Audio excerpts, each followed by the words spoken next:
La construcción industrializada nos va a caer por narices. O sea, solo hay que ver el marco normativo que voy a plantear rápidamente, lo que nos viene de Europa, que está aprobado en 2024 y que empieza a aplicarse desde ya. Todo este paquete, algunos son obviamente voluntarios, otros son obligatorios, los vamos a ir viendo poco a poco, pero quiero hacer una reflexión también al principio. El daño que ha hecho el cuento de los 3 céntimos, siempre lo digo. En cuanto a cuestión de uso de materiales naturales, que parece que sea no tecnológico, que no vengan de la industria, que no vengan de la innovación, produce cierto rechazo a la gente cuando le dices una casa de madera, una casa con productos naturales, produce cierto rechazo en la sociedad en general, como que no es durable, no es resistente. Y luego le hablas de tecnificación, de industrialización, ¿y qué pensáis vosotros que piensa la gente? Entonces buscas casa industrializada, prefabricada, y te salen estas cosas, que tampoco hacen mucho en pos de la construcción industrializada. Piensan que es algo efímero para 4 o 5 años, de mala calidad, y esto mucha gente es lo que tiene.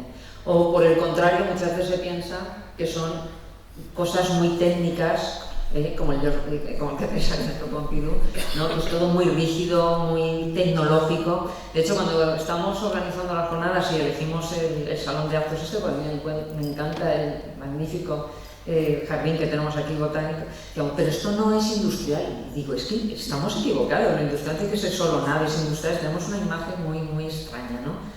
Estos son una vivienda, por ejemplo, en Barcelona, que recién acaba, esto es una vivienda industrializada, y hay muchos ejemplos que podríamos pasar. He elegido esta, y ahora es fácil tú buscar vivienda industrializada y ya te salen muchas cosas así en España, O sea que hay esperanza porque ya se están dando ejemplos muy interesantes, y el tener esos ejemplos, esos modelos, creo que es fundamental para concienciar a todos, a la sociedad, a los técnicos, a las administraciones, a los colegios, a todos.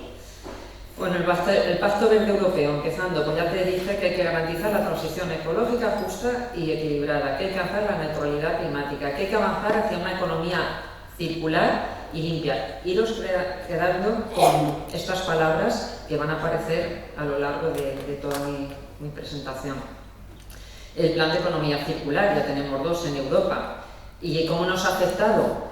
Resulta que vienen los fondos Next Generation, que muchos de vosotros como arquitectos habréis gestionado fondos Next Generation, y nos dice, demuéstrame el grado de desmontabilidad del proyecto de rehabilitación que tienes. ¡Ostras! ¿Cómo demostramos eso? ¿Cómo lo medimos? ¿Cómo lo cuantificamos? Pero es que esto es lo que Europa está ensayando. Es decir, te doy los fondos Next Generation, pero tú vas a empezar a calcular el grado de industrialización o de desmontabilidad de tu proyecto.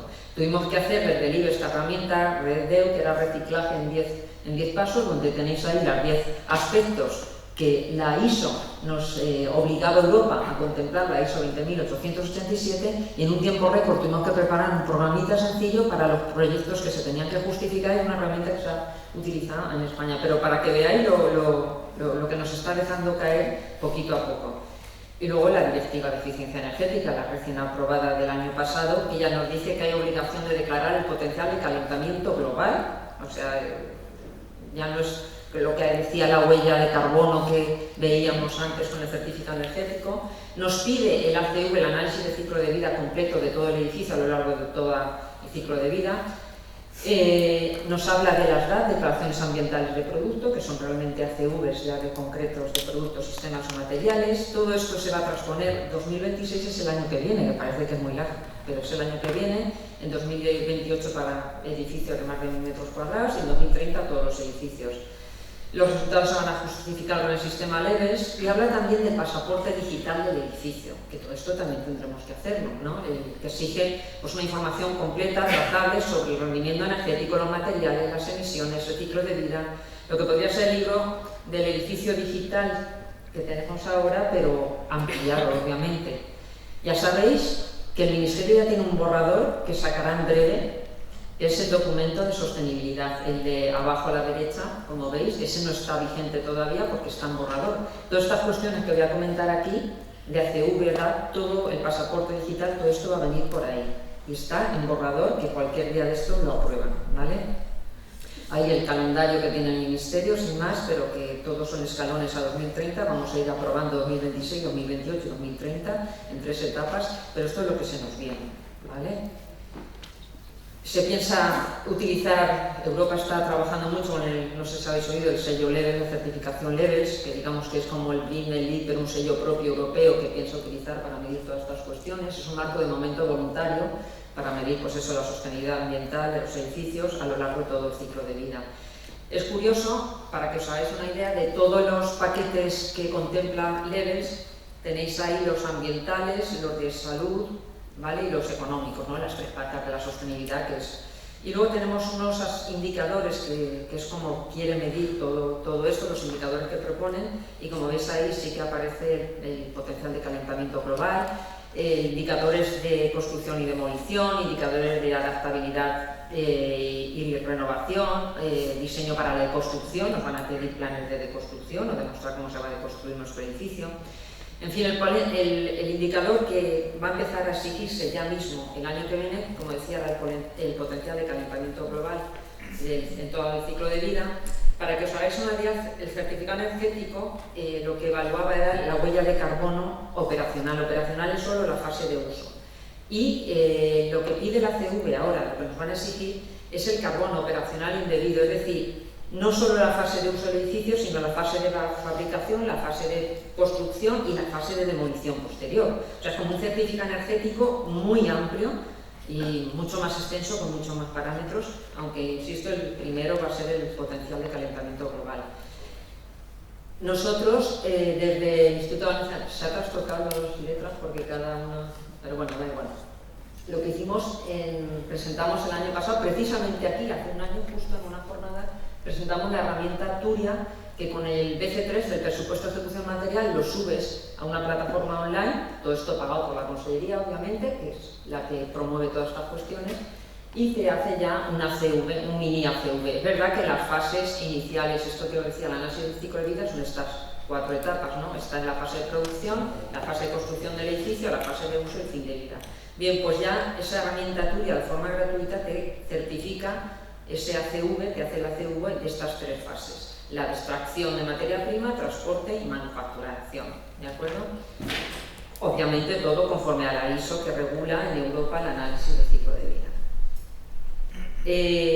Un análisis del ciclo de vida que ya muchas empresas los tienen son las etiquetas tipo 3, que son las declaraciones ambientales de producto. Esto muchas empresas ya conoceréis que tienen este tipo de...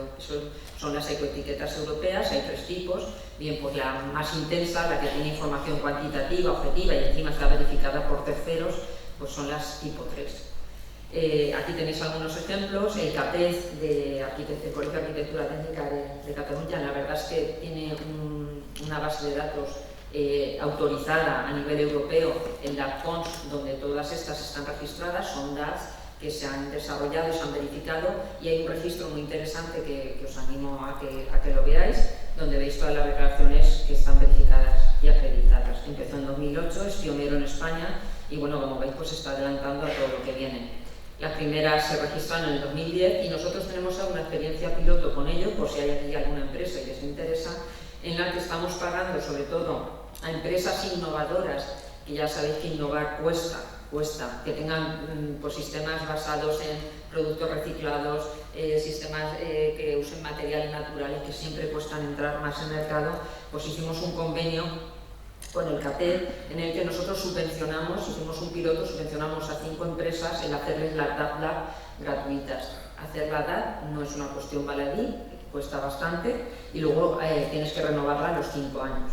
Entonces hemos iniciado esta experiencia piloto, ya tenemos una DAP aprobada y está en DAP-CONS en el registro, ahí tenéis las 5 empresas que vinieron, y lo abrimos otra vez, pues si hay alguna empresa que me interesa, lo abrimos este año otra vez a otras 5 empresas que quieran tener su DAP Lab.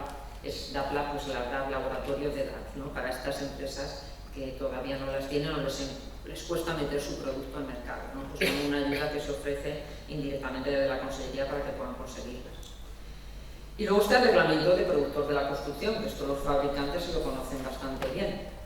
Recién aprobado de 2024 también, como la EPDB, donde nos habla de la información ambiental que hay que incluir y del pasaporte digital del producto.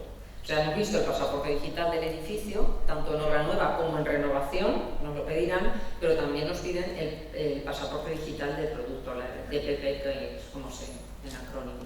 Y lo que nos va a dar es una información detallada de los productos con criterios armonizados para evaluar realmente, para poder comparar productos a lo largo de su ciclo de vida, porque podemos poner el clásico, el acero, la madera, el hormigón, ¿qué es más sostenible? Pues bueno, puede ser la madera, pero bueno, el acero viene reciclado, puedes tener una idea, pero si te ponen una madera de OSB, una madera laminada de no sé qué y una serrada, ¿cuál es más sostenible, no? Pues estas etiquetas, todo esto etiquetado nos va a permitir tener esa información.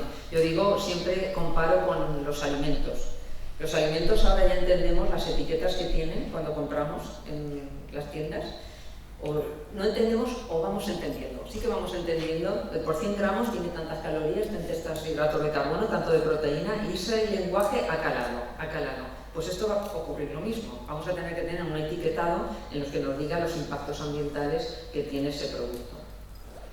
¿Qué nos está pidiendo? Pues ahí mirad, un ejemplo así para que veáis más relacionado con la industrialización. Tienes que hablar de la durabilidad y la fiabilidad del producto, el contenido de reutilizado o reciclado de sus productos, la eficiencia de uso de recursos, la modularidad, que con la industrialización obviamente casa perfectamente, la determinación de qué producto o partes del producto pueden reutilizarse después de la desinstalación, posibilidad de modernización, facilidad de reparación durante la vida útil, incluida la compatibilidad, facilidad de mantenimiento y reacondicionamiento durante la vida útil, reciclabilidad y capacidad de ser refabricado, capacidad de separar y recuperar los distintos materiales, minimización del ratio envase-producto, en fin, como veis, todo esto en el etiquetado nos tiene que aparecer.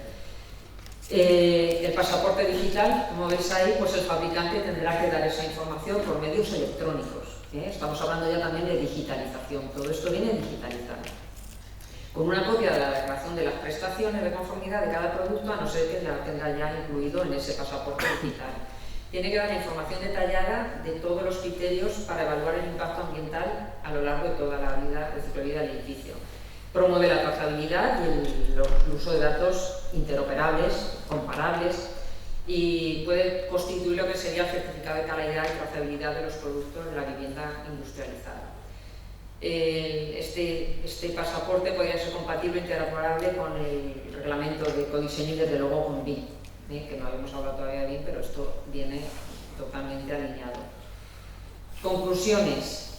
Si metes las palabras eficiencia energética, trazabilidad, descarbonización y circularidad, todo esto que hemos ido hablando, vemos que lo que nos aporta realmente la construcción industrializada es la reducción de puentes técnicos, mayor cantidad, integración tecnológica, componentes identificables y certificados, menor huella de carbono en obra, optimización logística y diseños desmontables y reutilización. O sea, yo creo que está claro que todo lo que nos viene, que no es un futuro a largo plazo, sino que es un futuro inmediato, desde luego, si no es con la industrialización de la construcción, yo no veo cómo podemos conseguir todo esto, sinceramente. Por eso, como comentaba antes, Carlos, decía, si no viene por amor, vendrá por dolor, pero viene por normativa y lo que hagamos o no va a entrar. O sea, que más vale que nos pongamos las pilas, nos formemos y para adelante. Bueno, pues yo con esto voy a cerrar.